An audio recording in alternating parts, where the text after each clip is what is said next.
안녕하세요. 이해란입니다. 박상봉 박사님의 유럽 뉴스 및 독일 통일 소식에 대한 시간입니다. 오늘도 박상봉 박사님께서 아주 핫한 유럽 쪽에서 바라보는 대한민국에 대한 시각에 대해서 말씀해 주시도록 하겠습니다. 박사님 안녕하십니까? 네, 안녕하세요. 예. 부시 대통령이 부시 전 아버지 대통령이 그렇죠. 아버지 대통령이죠. 돌아가셨는데 그 독일에서는 그 부시 아버지 대통령에 대해서 그렇게 감사해야 합니까? 그렇죠. 우리가 이제 부시 대통령, 그러니까 부시 조지 W 부시 대통령의 아버지죠. 예. 아버지가 이제 지난 11월 30일 날 이제 세상을 떠났습니다. 근데 이제 부시 대통령은 독일에서 통일의 아버지라고 그렇게 기리고 있습니다. 여기 한번 사진을 보실까요? 네. 이 왼쪽에 이분이 조시 부시, 고르바초프, 헬무트 콜 총리 이렇게 되는데요. 고르바초프도 통일의 아버지입니까? 고르바초프가 부시 대통령이 고르바초프에게 제안을 했죠. 당시에 1989년 11월 9일 날 이제 베를린 장벽이 붕괴되고 그 다음 달에 이제 말타에서의 소련과의 정상회담을 제의합니다. 네. 그리고 이제 평화회담, 군축회담을 열게 되죠. 그리고 이 두 정상이 그 자리에서 냉전 종식을 선언합니다. 이런 것이 독일 통일에 크게 기여했다. 그래서 이제 그 중에 한 사람으로 고르바초프가 포함된 거죠. 근데 이날 이제 이 부시 대통령의 장례식이 이제 워싱턴 국립대성당에서 열렸지 않습니까? 거기에 이제 물론 이제 뭐 트럼프 대통령 내외 그리고 오바마, 클린턴 부인 대통령 내외, 카터 대통령 내외뿐만 아니라 전 세계의 많은 국가 지도자들이 참석했죠. 물론 메르켈 총리도 그 자리에 참석했습니다. 특이할 것은 12월 5일 날 장례식 날에 독일은 조기를 개항해서 이날을 추모한 것이 좀 새롭게 볼 수 있습니다.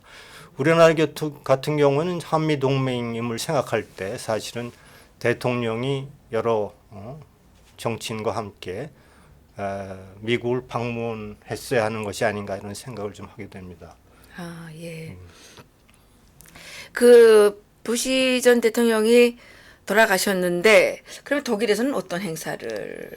독일에서는 뭐 부시 대통령에 대한 특별한 행사가 있었던 건 아니고 네. 조기를 개항했죠. 물론 조기를? 이제 여러 가지 부시에 대한 추모 행사가 여러 곳에서 열렸습니다만은 어쨌든 네. 큰 국가의 행사로는 국가 차원에서 조기를 개항했다 하는 것을 말씀드리고 싶고 예. 당시에 이제 헬무트 콜 총리가 특히 이런 얘기를 했어요. 미국의 힘에 대한 얘기를 강조하면서 1990년 그래서 독일이 통일된 이후에 수차례 지나면서 항상 독일 통일의 날에 통일을 기념하는 총리의 어떤 연설이 있지 않겠습니까? 네. 근데 콜 총리가 이런 연설을 감동적으로 하는 것이 생각이 나죠.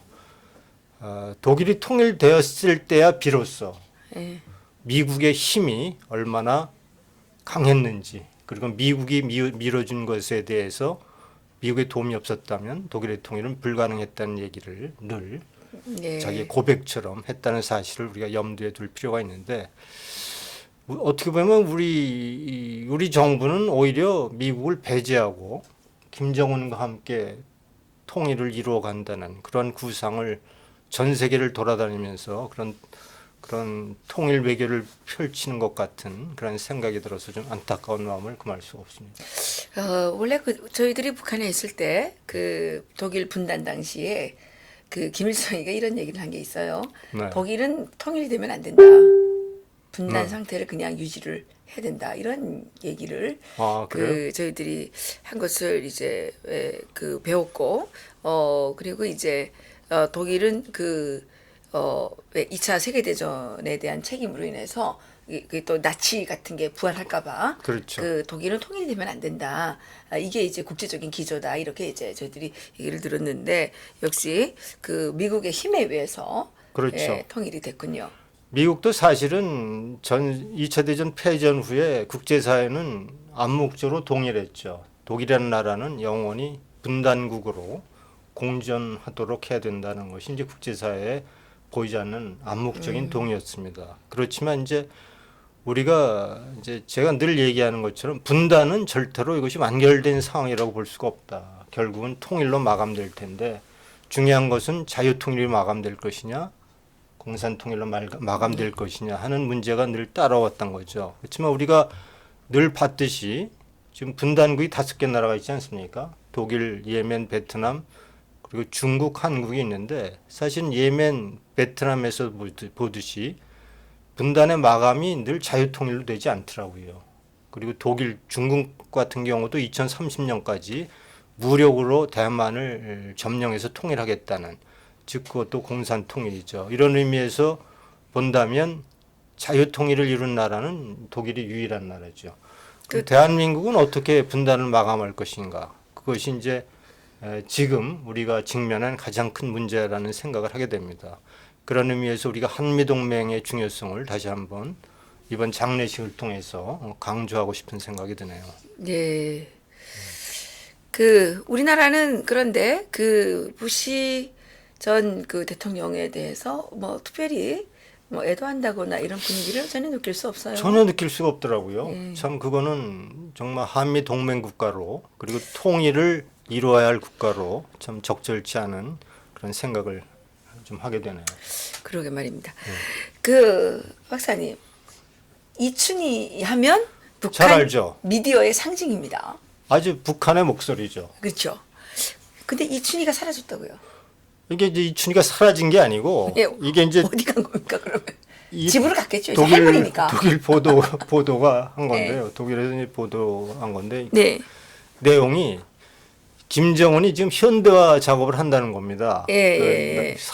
북한 사회 현대화 작업을 하는데 그 중에 일환으로 이춘희는 이제 더 이상 조선중앙 TV에서 떠나라 이렇게 이제 지시했다는 겁니다. 그리고 이제 새로운 인물, 그러니까 좀 젊은 발랄한 여성의 목소리로 북한을 좀 대변해라. 그리고 이춘희가 그 핑크 레이디라고 그러잖아요. 예. 항상 그 분홍색 한복을 입고 분홍색. 나오는데 분홍색 한복도 앞으로 입지 말아라. 좀 촌스럽긴 하죠.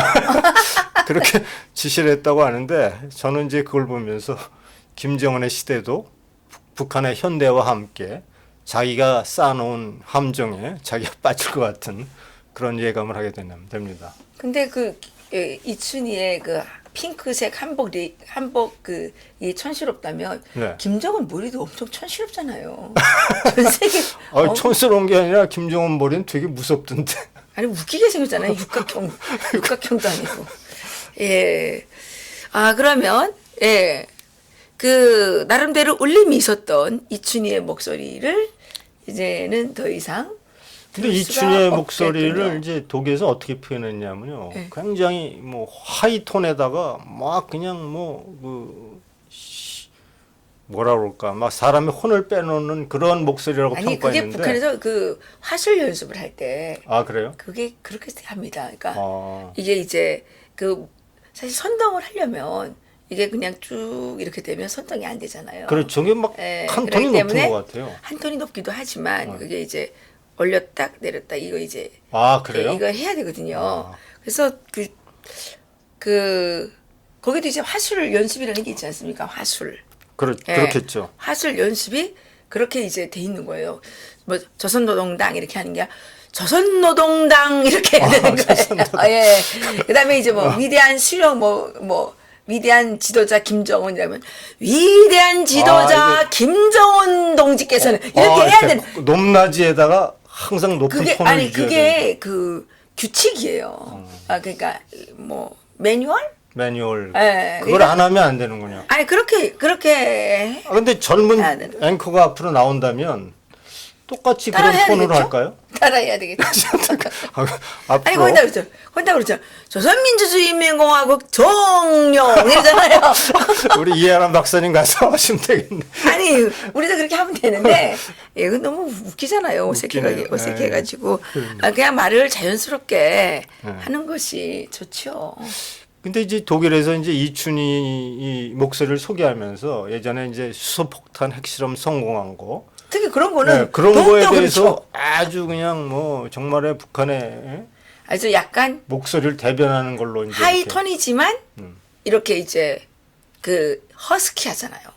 그래요? 약간 허스키하잖아. 그렇지. 너무 이렇게. 그건 허스키한 게 아니라 나이가 들어서 목소리가 아니, 원래 변한 것 같아요. 원래 그랬어요. 그래요? 예, 약간 허스키하면서도 이춘희가 언제부터 한 거예요? 그러니까 이춘희가 뭐 지금 75세라고 그러는데. 70년대부터 이름을 알렸죠.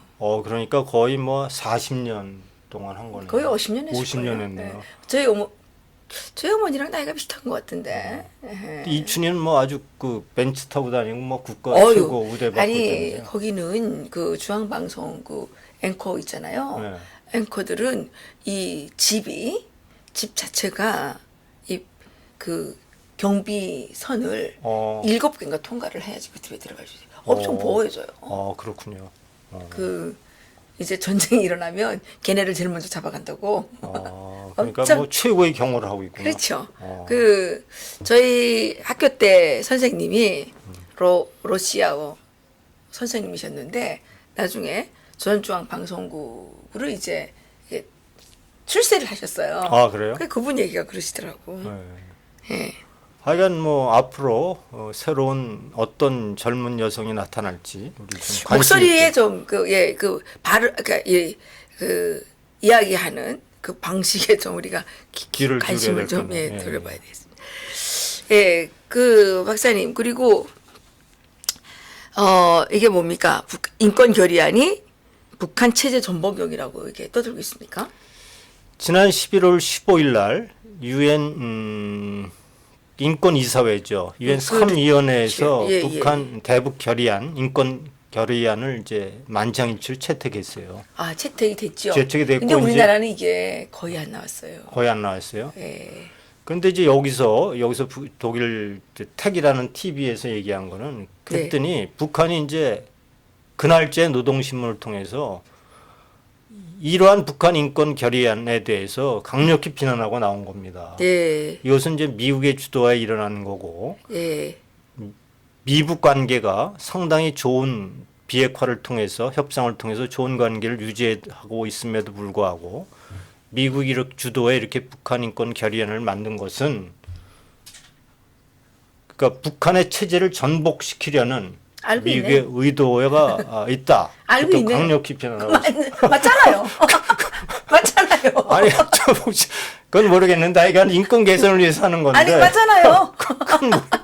그건 모르겠습니다. 어쨌든. 아니 북한의 체제가 인권 문제가 해결이 되면 북한의 체제가 그렇죠. 뭐 전복이 되겠죠. 예. 그러니까 인권은 항상 우리가 북한에도 인권 관련 단체가 있더라고요. 인권위원회라는 게 있는데 내가 북한 사람들은 북한의 인권위원회가 있는지 전혀 모릅니다. 그 있는데 조선노동당의 북한 인권위원회가 있는데 그 보고서를 보면 인권을 어떻게 정의하고 있냐면요.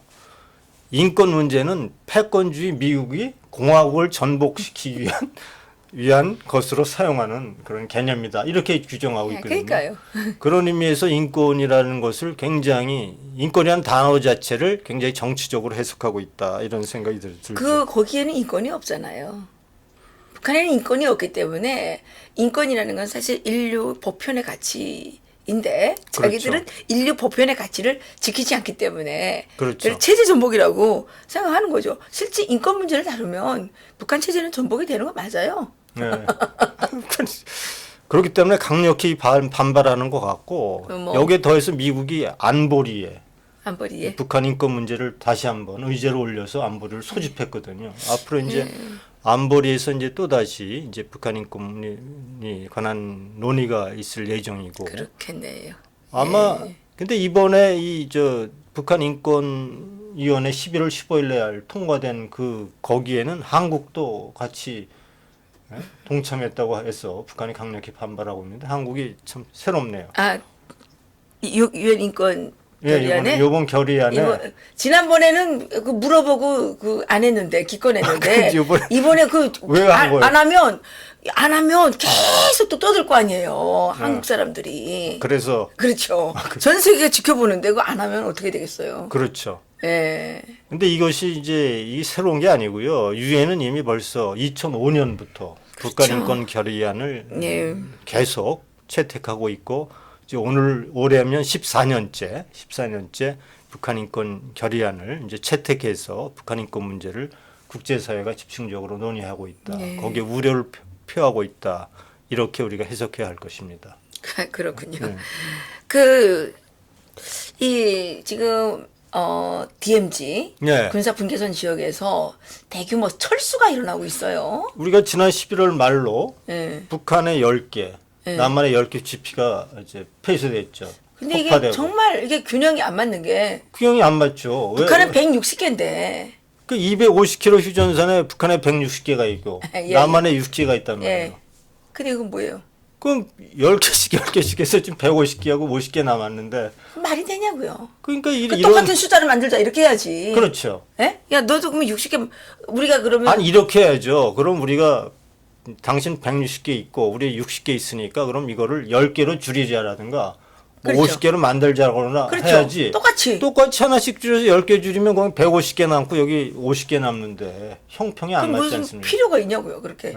그거 줄일 필요가 있냐고요. 글쎄 말이에요. 예. 근데 웃기는 게 예. 이렇게 줄인 그 통로를 통해서 북한군이 기순했어요. 오청성 말고. 잘 됐어요. 작년에 11월 달에 오청성이 탈출했잖아요. 예. 이번에도 12월 1일인가요? 예, 최근에 왔죠. 최근에 예. 넘어왔거든요. 맞습니다. 예, 앞으로 더 많은 인민군 군인들이 예, 넘어오기를 우리가 좀 기대해야 되겠죠. 근데 김정은이 서울에 온답니까? 뭐 올 수도 있지만 오는 건 자유지만 가는 걸 좀 문제가 있을 겁니다. 아마. 아, 그래요? 우리가 체포해야죠. 그 체포할 수 있어요? 체포할 수 있는 게 아니라 노력을 해야죠. 이게 누가 자꾸만 이렇게 소리를 지르죠? 이거 해킹이 들어왔나? 왜 이래요? 근데 뭐 어떻게 돼요? 저는 네. 뭐 김정은이 오지 못할 거라고 생각을 합니다. 아무리 뭐 그래요? 우리 정부가 불러들인다고 해도 상당한 위험 부담을 감수해야 되고 그리고 이제 여기 오면 김정은이가 어떤 모습을 보겠습니까? 어떤 모습을 보냐면 김정은에 대해서 뭐 화형식뿐만 아니라 인공기 그거 화형식 못해요, 박사님. 못한다고요?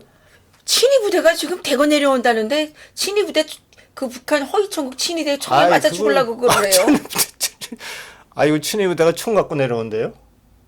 총 갖고 내려오겠죠. 그냥 내려오겠어요? 그러면 인공기 태우고 경호하러 오는데 인공기 태우고 그러면 뭐 총 쏠 수도 있죠.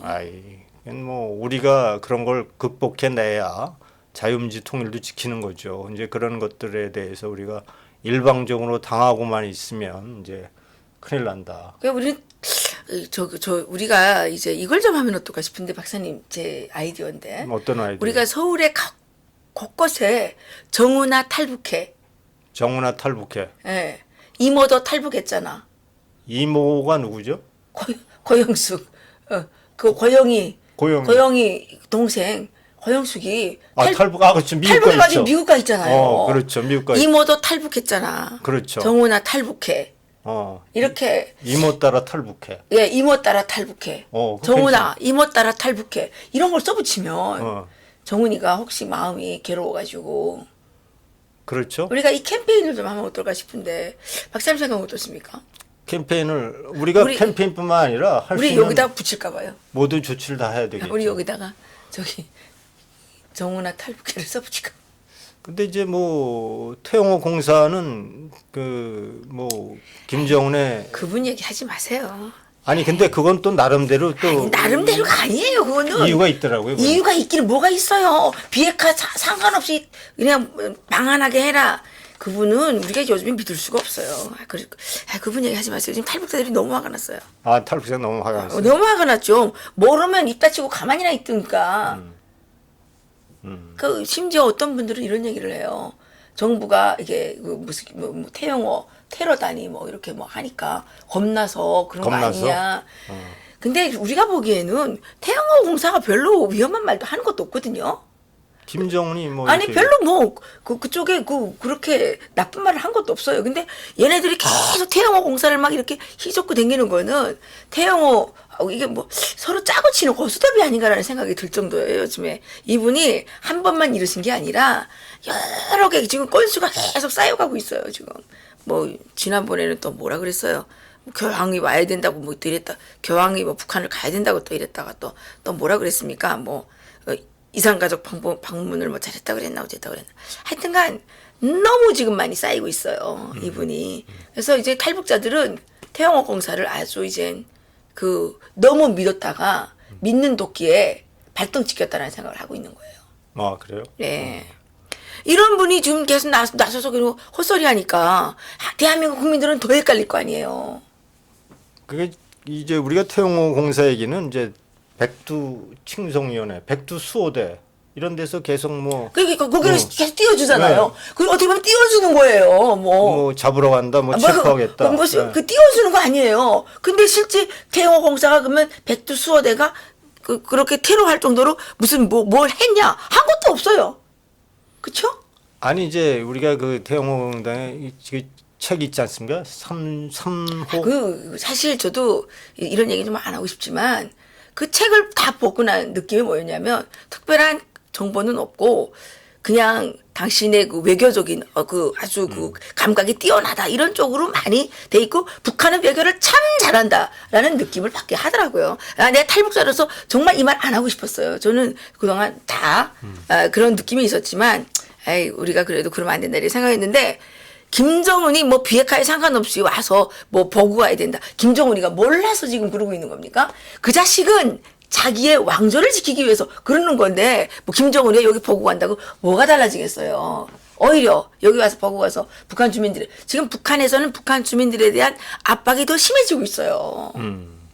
아 그렇겠죠. 체제를 지키기 위해서. 그러니까 그분은 북한에서도 오렌지족으로 잘 먹고 잘 살다가 오니까 무슨 세상을 모르나 봐요. 정말 화가 나요. 뭐 싫어하겠지만. 근데 우리가 지금 탈북민이 지금 3만 2천 명인가요? 3만 1천 명? 3만 2천 명 3만 넘었죠. 2천 명. 이 3만 2천 명이 대부분 지금 그 탈출 루트가 다 중국을 거쳐서 네, 제3국을 거쳐 들어온 곳이 일반적인 루트 아닙니까? 그렇죠. 근데 요번에 이 북한군 오청성뿐만 아니라 2012년도에도 한 명 있었다고 하는데 이제 독일의 언론에 의하면 그 예, 이제 있었어요. 도이체벨레라는 언론에 있었어요. 의하면 예. 이 비무장지대를 거쳐서 이렇게 탈출자들이 이제 이렇게 생겨난 것에 대해서 또 특별한 의미를 또 부여하고 있더라고요. 예, 군인들이죠. 그러니까 군인들이고. 그쪽은 민간인들은 오기가 힘들 거고요. 그러니까 이제 오히려 우리가 역으로 생각해 보면 이제 뭐 남북 도로 연결했지 않습니까? 뭐 철도 공사한다고 뭐 이렇게 지금 뭐 하고 있는데 오히려 이것들이 북한 주민들에게 자유의 가치를 전달하고 오히려 북한 탈북자들의 남한 탈출의 루트로 좀 우리가 그건 다 활용할 좋은데. 수 있다. 그건 다 좋은데요. 그렇게 생각하면 좋죠. 아니 그건 다 좋아요. 그런데 네. 그쪽으로 북한의 특수부대가 기어 내려와 가지고 남한 사람들에 대한 해코지 하는 거는 생각 안 하십니까? 아이 우리가 이제 우리가 박사님은 너무 언정주의로 가시면 안 돼요. 예? 언정주의로 가시면 안 돼. 우리가 정신을 바짝 차리지 않으면 정신을 바짝 차려야죠. 지금 무슨 있냐면 우리가 방송을 했는데 북한의 허위천국이 내려와 가지고 보름 동안이나 여기 있으면서 다 뒤지고 갔다는 거예요. 아 그래요? 예. 그리고 이제 김정은이가 올 때는 허위천국을 데리고 온 거잖아요. 그러면 지금 뭐 거의 올 거라고 생각하시는 거예요?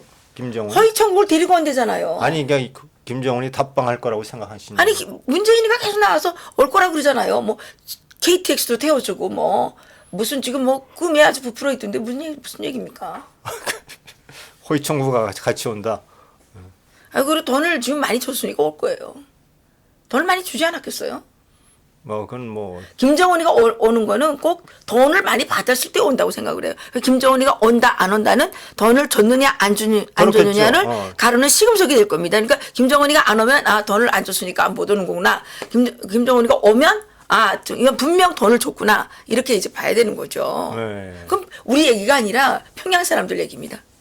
평양 사람들. 평양 사람들도 그렇게 얘기해요. 김정은이가 이제 돈 준비가 다 됐냐? 그러면 김정은이가 간다. 평양에서 이렇게 얘기하고 있습니다. 지난번 DJ 때는 이제 평양 방문할 때 4억 5천만 달러. 그때는 대북 제재가 없었으니까 이제 그렇게 이제 뭐 송금을 했는데 이번에는 무슨 어떤 외교 행랑들이 가서 뭐 전달을 했는지 체코는 왜 가셨는지 체코에 갈 때 그 비행기에다 돈 싣고 가서 주려고 가셨는지 우리가 알 수는 없지만 예 어쨌든 돈이 준비되면 간다는 게 평양 주민들의 평양 주민들의 그 생각입니다.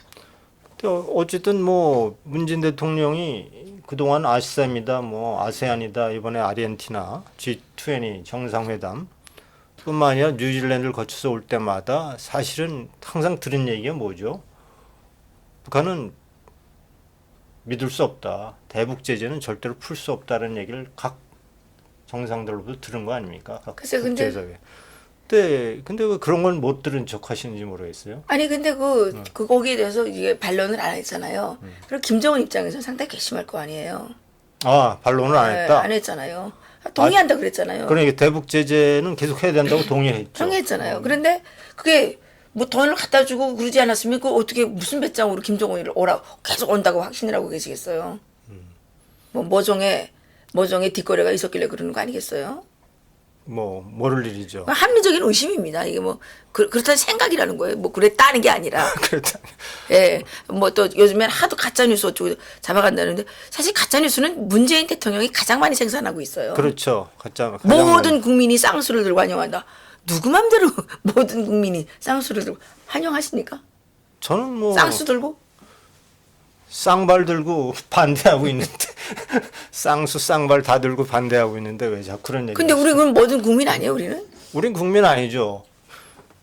문재인 대통령은 자기는 촛불 대통령이라고 그랬어요. 한두 번 그런 게 아니고 유엔 연설 때도 촛불 그럼 대통령이라고. 촛불만 사람이에요? 그럼 촛불 국민만 대통령 입장에서는 촛불 국민만 국민이죠. 태극기 국민, 촛불 안 드는 국민은 우리는 문재인의 치외 입장에서는 복권이잖아요, 그러면. 그 우리도 대통령으로 인정 안 할 수도 안 하니까 있다는 얘기죠. 우리는 치외 복권이잖아요. 그러면 우리한테 법적 잣대를 갖다 대면 안 돼요. 우리 국민도 아닌데 국민일 때 법을 지키는 거지 국민도 그러니까 아닌데 왜 이제 법을 지켜요? 웃기는 거 아니에요? 국민 대통합을 이루어야 할 가뜩이나 어려운 이 상황 속에서 문재인 대통령 끊임없이 촛불 대통령이라고 얘기하니까 그리고 어떻게 모든 국민이 김정은의 방문을 쌍수들어 환영한다고 하는 얘기 어떻게 할 수 있습니까? 그거 가짜 뉴스죠. 이거야말로 정말 근거가 없는 얘기죠. 가짜 뉴스죠. 아니면 본인부터 가짜 뉴스를 하면 안 되죠. 그러니까 대통령이 스스로 국민 통합을 해야 할 대통령이 스스로 국민을 이분법적으로 가르고 갈등을 유발하고 있다는 것은 참 지금도 문제지만 통일을 준비하는 우리나라의 아주 큰 문제라고 저는 생각을 합니다. 근데 그 오늘 VOA에 그 나왔는데 박사님 네. 존 볼튼 보좌관이 그 플랜 B에 대해서 말씀을 하셨더라고요. 네. 예. 그 저희들이 지난 미국에 갔을 때 그 한 컨퍼런스 참가했는데 거기에서 얘기를 들어보니까 플랜 A는 트럼프 대통령식의 방법이에요. 대화와 외교적 협상의 방법. 방법으로 외교적 방법으로. 플랜 B는 군사적 방법이더라고요. 그렇겠죠. 예. 그런데 문재인이 뭐라고 그랬어요? 4월 27일 날 다시는 전쟁이 없습니다 이랬습니다. 네. 그런데 미국에서 거의 관리가 플랜 B를 언급하고 있어요. 그러면 이게 지금 한반도 상황이 지금 뭐 김정은이를 불러들여다가 지금 뭐 이렇게 할 게 아니잖아요. 비핵화를 확실하게 지금 실행을 해야 되는 거 아닙니까? 근데 이제 어쨌든 이 정부는 말이죠. 한미 공조가 아주 잘 작동하고 있다고 계속 거짓말을 하고 있잖아요. 곳곳에서 지금 불협화음이 일어나고 있고 뭐 하나부터 열까지 인권 문제, 비핵화 문제, 그리고 한미 동맹 문제, 뭐 이 모든 문제 이런 것들에서 불협화음이 곳곳에서 일어나고 있는데 이 나라 정부는 왜 계속 한미 공조가 잘 이루어지고 있다. 계속해서 이런 얘기를 하고 있는지 전 그것이 또 궁금할 뿐이고 이것도 역시 내로남불식 문재인 정부의 그러한 통치행위가 아닌가 이런 또 생각을 합니다.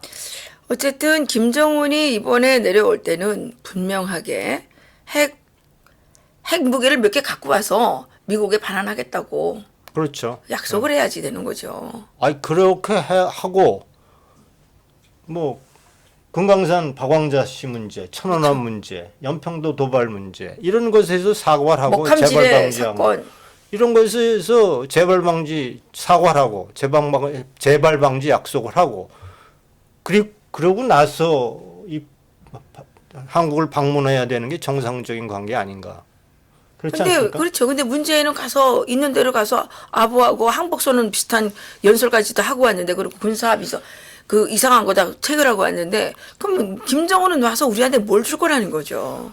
이 노재봉 전 총리께서 문재인 정부의 목표 중에 하나가 대한민국을 파괴하는 것이라고 얘기했는데 정말 대한민국을 파괴하려고 그러는 것인지 전 뭐 이미 도대체 파괴하고 있잖아요. 이해할 수가 없습니다. 이미 파괴하고 있는 거 아니에요? 대한민국 대통령이라고 그러잖아요. 아니 이미 파괴하고 있잖아요. 여러 곳에서 파괴하고 있죠. 지금 아주 뭐 소득주도 성장이지 무슨 나발인지 하면서 지금 중소기업들 다 문 닫게 하고 있고 자영업자들은 이미 다 지금 폐업만이 답이라고 생각을 하고 있는 것 같아요. 예, 경제 파괴하고 안보 파괴하고 예, 우리나라의 국채를 지금 있는 대로 흔들어 가지고 국격은 있는 대로 손상시키고 이 이상도 어떻게 파괴를 하겠어요? 그렇죠. 이 이상도 파괴할 수가 없죠. 예, 그런데 아주 이런 문제에 있어서 책임적인 위치에 계시는 태영호공사께서 비핵화에 상관없이 김정은이가 방한해야 된다 이렇게 그것도 또 자유한국당에 가서 이렇게 선동을 하신 것은 그 일말의 책임을 지셔야 된다고 생각합니다.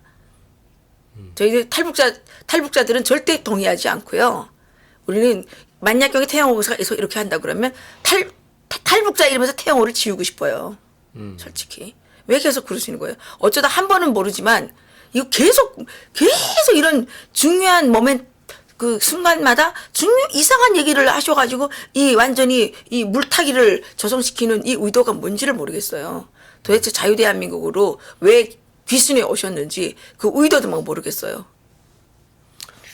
아연 북한의 김정은은 이미 전 세계가 가장 최악의 인권 침해 국가로 지목하고 있는 나라의 독재자고. 그렇죠. 그리고 우리의 입장에서는 정말 북한이 어떤 나라입니까? 6.25 전쟁뿐만 아니라 분단 기간 동안에 수백 번의 도발을 이루었고 정말 지금까지도 대한민국 국민을 억류하고 있는 이런 나라의 지도자인데 이런 나라의 어쨌든 뭐 국무위원장인가 뭐 하는데 그자가 한국으로 오려면 적어도 이런 문제들 기본적으로 지켜야 할 기본적인 문제들은 좀 해결하고 억류자 풀어준다든가 말이죠.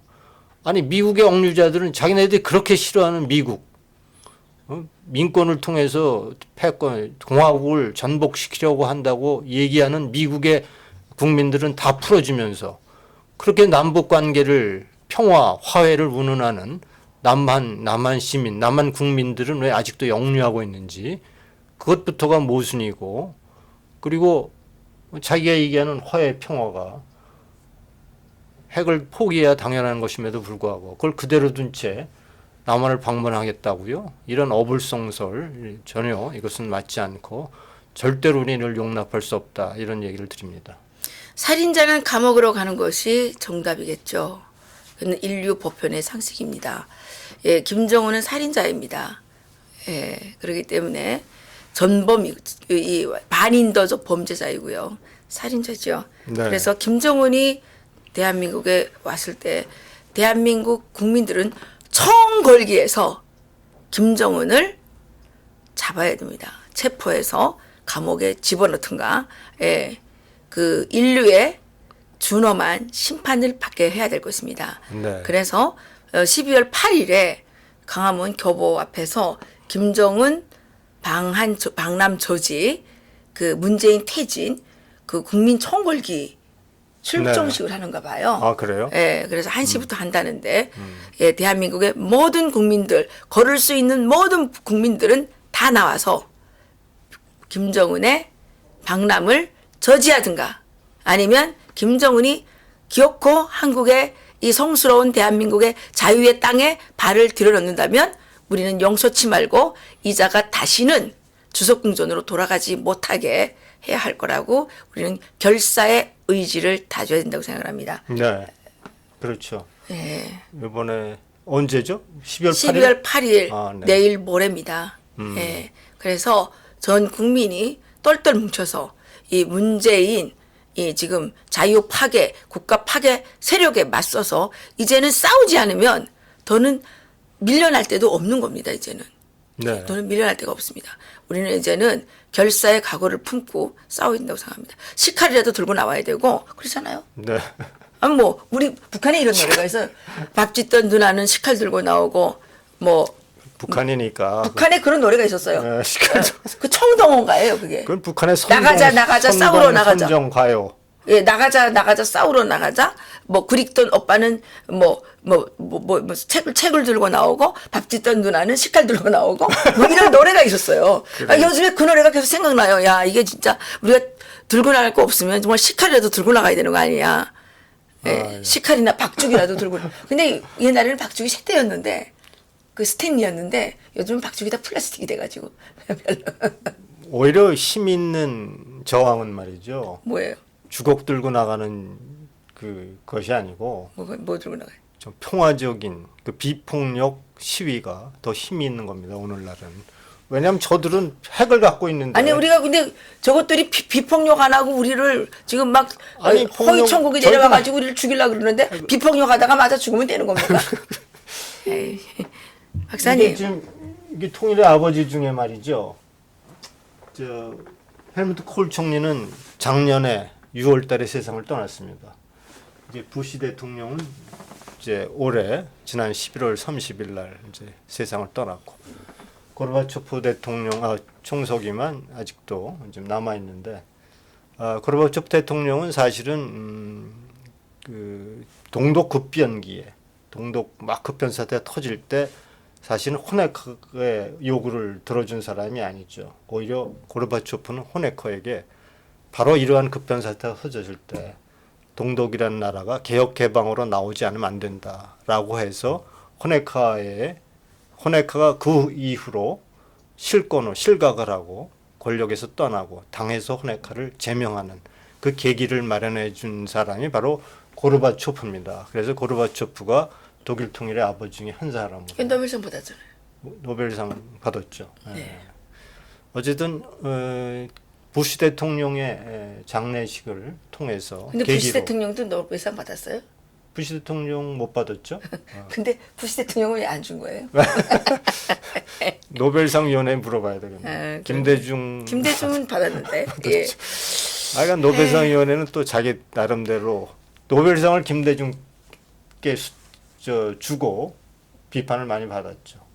너무나 지금 노벨 평화상이 참 의미가 없어요. 노벨 평화상 특히 이제 노벨 평화상은 다른 상들은 뭐 아주 뭐 괜찮다고 생각하지만 노벨 평화상만큼은 그 아주 저는 그런 생각을 하면 우리나라에 지금 이거 있는 여러 가지 문제들 많잖아요. 뭐 태극기 집회다, 뭐 탈북자 문제다, 답방 문제다, 그리고 뭐 종북 세력 문제다. 이런 모든 세력들이 결국은 어떻게 해결되냐면 통일이 되지 않으면 이건 해결되지 않습니다. 그러니까 결국은 우리가 이 분단을 잘 극복해서 자유통일로 마무리되지 않는다면 이 분단으로 인해서 만들어진 이 문제점들은 아마 끝까지 계속될 것이고 우리나라를 양분시키고 국민을 분열시키고 큰 사회적 비용으로 계속 남아있을 것이다. 결국 우리가 해야 할 일은 자유통일로 이 분단을 마감하는 데 총력을 기울여야겠다. 그래야 분단도 마감되고 정말 평화가 정착될 것이다. 이런 생각을 맞습니다. 합니다. 네. 그런데 그 자유통일을 하기 위해서는 우리나라 청와대에 기어든 적색 세력을 일단은 자유의 적들을 제거하는 것부터 시작해야 될 것 같다는 생각이 듭니다. 그래야 정말 자유 세력이 잘못해가지고 지금 저 적색 그 반자유 세력한테 이게 지금 패권을 빼앗겼는데 우리가 정말 참여하고 또 참여하고 이제는 정말 똘똘 뭉쳐서 있는 수단과 방법을 다해서 한반도에서 공산, 주사파, 왕조 세력을 축출해내야 된다고 생각합니다. 그렇죠. 그것이 2,400만 북한 주민들을 우리가 위하는 그들이 원하는 것이고 그렇죠. 그들에게 인권을 주는 것이고 경제적 풍요로움에 기회를 주는 것이고 이런 사실을 그러니까 우리가 김정은 일당을 도울 것인가 북한 주민의 편에 설 것인가 하는 것이 오늘날 우리에게 주어진 그러한 선택의 문제다 이렇게 생각을 하게 됩니다. 그렇습니다. 박사님 오늘 또 수고하셨습니다. 네, 수고하셨습니다. 감사합니다. 감사합니다.